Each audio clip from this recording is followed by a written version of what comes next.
सज्जनों, शिव पुराण रुद्र संहिता में आज आपको सती शिव के द्वारा अग्नि की परिक्रमा, श्री हरि द्वारा शिव तत्व का वर्णन, शिव का ब्रह्मा जी को दी हुई वर के अनुसार वेदी पर सदा के लिए अवस्थान तथा शिव और सती का विदाहु कैलाश पर जाना। सज्जनों, आज इसका कथा सुनने से पहले आपसे विनती है कि आप इस चैनल को सब्सक्राइब लाइक जरूर करें। कथा सुनिए। ब्रह्मा जी कहते हैं, नारद कन्या दान करके दक्ष ने भगवान शंकर को नाना प्रकार की वस्तुएं दहेज में दी। यह सब करके वे बड़े प्रश्न हुए। फिर उन्होंने ब्राह्मणों को भी नाना प्रकार के धन बांटे। तत्पश्चात लक्ष्मी सहित भगवान विष्णु शंभु के पास हाथ जोड़कर खड़े हुए और यो बोले, देव देव महादेव दया सागर प्रभु, तात आप संपूर्ण जगत के पिता हैं और सती देवी सबकी माता है। आप दोनों सत्पुरुषों के कल्याण तथा दुष्टों के दमन के लिए सदा लीलापूर्वक अवतार ग्रहण करते हैं। यह सनातन श्रुति का कथन है।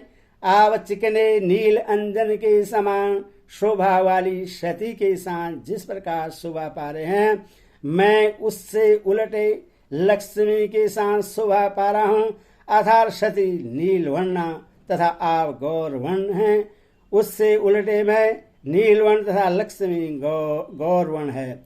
नारद, मैं देवी सती के पास आकर ग्रह सूक्त विधि से विस्तार पूर्वक सारा अग्नि कार्य कराने लगा।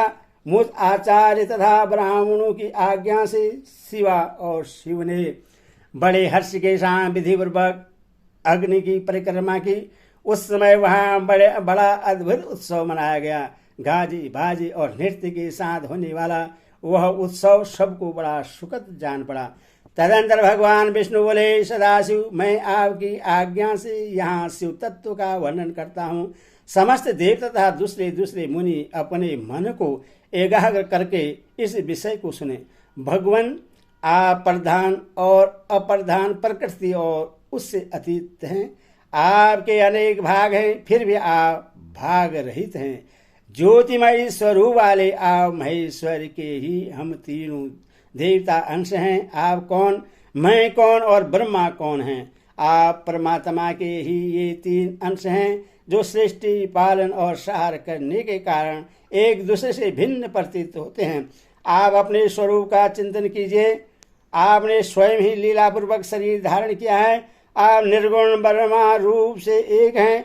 आप ही सगुण ब्रह्मा हैं और हम ब्रह्मा विष्णु तथा रुद्र तीनों आपके अंश हैं। जैसे एक ही शरीर से भिन्न भिन्न अवयव मस्तक गिरवा आदि नाना प्रकार नाना धारण करते हैं, तथा भी उस शरीर से वे भिन्न नहीं हैं, उसी प्रकार हम तीनों अंश आप परमेश्वर के ही अंग हैं, जो ज्योतिमय आकाश के समान सर्वव्यापी एवं निर्लेप स्वयं ही अपना धाम पुराण कुटस्थ अव्यक्त अनंत नित्य तथा दीर्घ आदि विशेषणों के सही निर्विशेष ब्रह्मा हैं।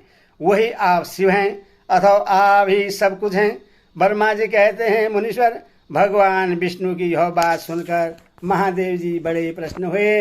तदंतर उस विवाह यज्ञ के स्वामी यजमान परमेश्वर शिव प्रश्न हो लौकिक की गति का आश्रय ले हाथ जोड़कर खड़े हुए मुझ ब्रह्मा से प्रेम पूर्वक बोले, शिव ने कहा, ब्राह्मण, आपने सारा विवाह कार्य अच्छी तरह संपन्न करा दिया।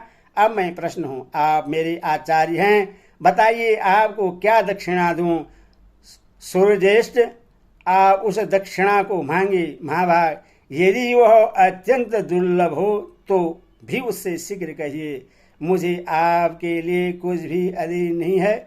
मुने भगवान शंकर का यह वचन सुनकर मैं हाथ जोड़ विनीत चित्त से उन्हें बारंबार प्रणाम करके बोला, देवेश, यदि आप प्रश्न हो और महेश्वर, यदि मैं वर पाने के योग्य हूँ तो प्रसन्नता पूर्वक जो बात कहता हूँ उससे आप पूर्ण कीजिए। महादेव, आप इसी रूप में इसी वेदी पर सदा विराजमान रहे, जिससे आपके दर्शन से मनुष्यों के पाप धुल जाएं। चंद्रशेखर, आपका सान्निध्य होने से मैं इस वेदी के समीप आश्रम बनाकर तपस्या करूं, यह मेरी अभिलाषा है। चैत्र के शुक्ल पक्ष की त्रयोदशी को पूर्वा फाल्गुनी नक्षत्र में रविवार के दिन इस भूतल पर जो मनुष्य भक्ति भाव से आपका दर्शन करे, उसके सारे पाप तत्काल नष्ट हो जाएं, बेबुल पुण्य की वृद्धि हो और समस्त रोगों का सर्वदा नाश हो जाए। जो नारी दुर्भगा, बंध्या, कानी अथवा रूपहीना हो, वह भी आपके दर्शन मात्र से ही अवश्य निर्दोष हो जाए। मेरी यह बात उनकी आत्मा को सुख देने वाली थी। इससे सुनकर भगवान शिव ने प्रसन्नचित्त से कहा, विधाता ऐसा ही होगा। मैं तुम्हारे कहने से संपूर्ण जगत के हित के लिए अपनी पत्नी सती के साथ इस वेदी पर सुस्थिर भाव से स्थित रहूंगा। ऐसा कहकर पत्नी से भगवान शिव अपनी अंश रूपेणी मूर्ति को प्रकट करके वेदी के मध्य भाग में विराजमान हो गई। तत्पश्चात स्वजनों पर स्नेह रखने वाले परमेश्वर शंकर दक्ष से विदा ले अपनी पत्नी सती के साथ कैलाश जाने को उद्यत हुए। उस समय उत्तम बुद्धि वाले दक्ष ने विनय से मस्तक झुका हाथ जोड़कर भगवान वृषध्वज की प्रेम पूर्वक स्तुति की। फिर विष्णु आदि समस्त देवताओं, मुनियों और शिवगणों ने नमस्कार पूर्वक नाना प्रकार की स्तुति करके बड़े आनंद से जय जयकार किया। तदंतर दक्ष की आज्ञा से भगवान शिव ने प्रसन्नता पूर्वक सती को वृक्ष की पीठ पर बैठाया और स्वयं भी उस पर आरूढ़ हो वे प्रभु हिमालय पर्वत की ओर चले। भगवान शंकर के समय के वृक्ष पर बैठी हुई सुंदर दांत और मनोहर हास वाली सती अपने नील श्यामवर्ण के कारण चंद्रमा में नीली रेखा के समान शोभा पा रही थी। उस समय उन नव दंपति की शोभा दे श्री विष्णु आदि समस्त देवता, मरीचि आदि महर्षि तथा दूसरे लोग ठगे से रह गए, हिल डुल भी न सके तथा दक्ष भी मोहित हो गए। तत्पश्चात कोई बाजे बजाने लगे और दूसरे लोग मधुर स्वर से गीत गाने लगे। कितने ही लोग प्रसन्नतापूर्वक शिव के कल्याणमय उज्ज्वल यश का गान करते हुए उनके पीछे पीछे चले। भगवान शंकर ने बीच रास्ते से दक्ष को प्रसन्नतापूर्वक लौटा दिया और स्वयं प्रेमाकुल हो प्रथम गणों के साथ अपने धाम को जा पहुंचे। यदि भगवान शिव ने विष्णु आदि देवताओं को भी विदा कर दिया था तो भी वे बड़ी प्रसन्नता और भक्ति के साथ पुनः उनके साथ हो लिए। उन सब देवताओं, प्रथम गणों तथा अपनी पत्नी सती के साथ हर्ष भरे शंभु हिमालय पर्वत से शोभित अपने कैलाश धाम में जा पहुंचे। वहां जाकर उन्होंने देवताओं, मुनियों तथा दूसरे लोगों का बहुत आदर सम्मान करके उन्हें प्रसन्नतापूर्वक विदा किया। शंभु की आज्ञा ले हुए विष्णु आदि सब देवता तथा मुनि नमस्कार और स्तुति करके मुख पर प्रसन्नता की छाप लिए अपने अपने धाम को चले गए।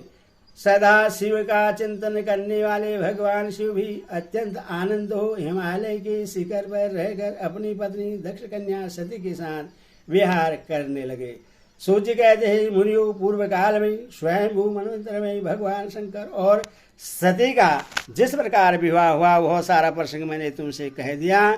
जो विवाह काल में, यज्ञ में अथवा किसी भी शुभ कार्य के आरंभ में भगवान शंकर की पूजा करके शांत चित्त से इस कथा को सुनता है, उसका सारा कर्म तथा वैवाहिक आयोजन बिना किसी विघ्न बाधा के पूर्ण होता है और दूसरे शुभ कर्म भी सदा निर्विघ्न पूर्ण होते हैं। इस शुभ उपाख्यान को प्रेम पूर्वक सुनकर विवाहित होने वाली कन्या भी सुख, सौभाग्य, शीतलता और सदाचार आदि सद्गुणों से संपन्न साधु स्त्री तथा पुत्रवती होती है। ओम नमः शिवाय।